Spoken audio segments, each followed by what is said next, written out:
Well,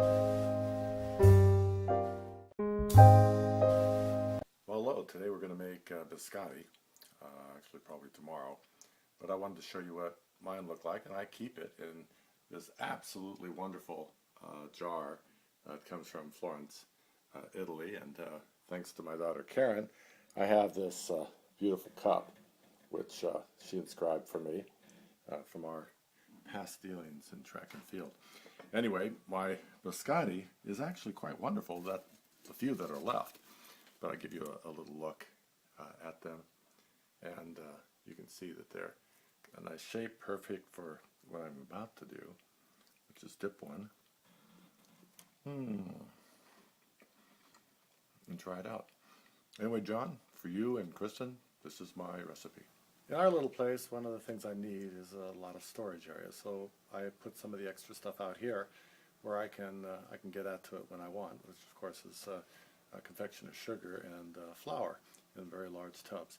And if you make biscottis alone, as much as I do, you're going to need this and place it in all of your dry ingredients in your bowl. Okay, we're back inside, and what we're going to do right now is we're going to take the wet ingredients. You can see I've taken the 4 eggs and mixed them up. I'm going to throw in some purified butter, melted butter, into the liquid ingredients. And adding to this, I will add the dry ingredients, which we've put all together. And that's pretty much important to do because you want to make sure all of your baking powder, baking soda, and your various other items get all mixed together very, very well. One of the things that I like to do and point out at this time is to always have a box of your favorite spices mixed up. And this happens to be my eggnog spice mix. And whenever I need to make something where I would like to have an eggnog flavor, and sometimes with biscottis we'll use apple pie. As you can see, making biscottis is a very simple process. People have problems with it, not so much in the ingredients, but putting it together and making sure it bakes correctly. What we're going to do now is we'll start to stir this. And I'm going to mention to you the one thing that I really like having in our biscottis is nuts.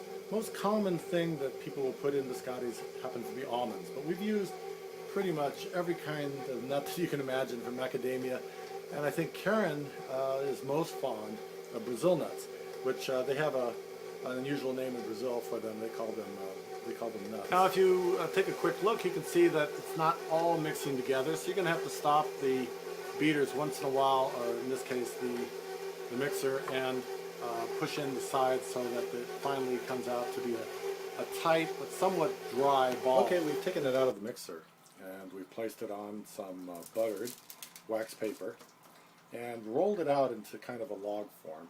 And we're going to basically be pressing from the inside out, so it'll be kind of like a little mountain. It'll go gradually from the outside to a peak down to another tail. When we get it done, I'll give you okay, we've got the biscotti all lined out here for us, and if you look at one side you can see it peaks in the middle, and we'll put it in the oven for 350 degrees for about 40 minutes, and then we'll slice it up and you'll see what we do then. Okay, the last part of the process is a fairly simple one. You just have to find yourself a really nice bread knife, and then you take your biscotti and you basically cut it into individual sections. You will then place them on one side, and you will cook it for in the oven for about 11 to 13 minutes. Flip it over on the other side and cook it again for about the same amount of time. And before you know it, you'll have nothing but a whole bunch of great biscotti. Okay, you've seen us bake our 3 times baked biscotti, and it's absolutely wonderful. What I try and do is we'll put 2 in a bag and take it to coffee every day.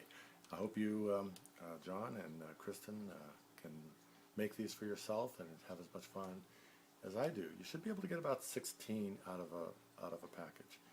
Anyway, thank you.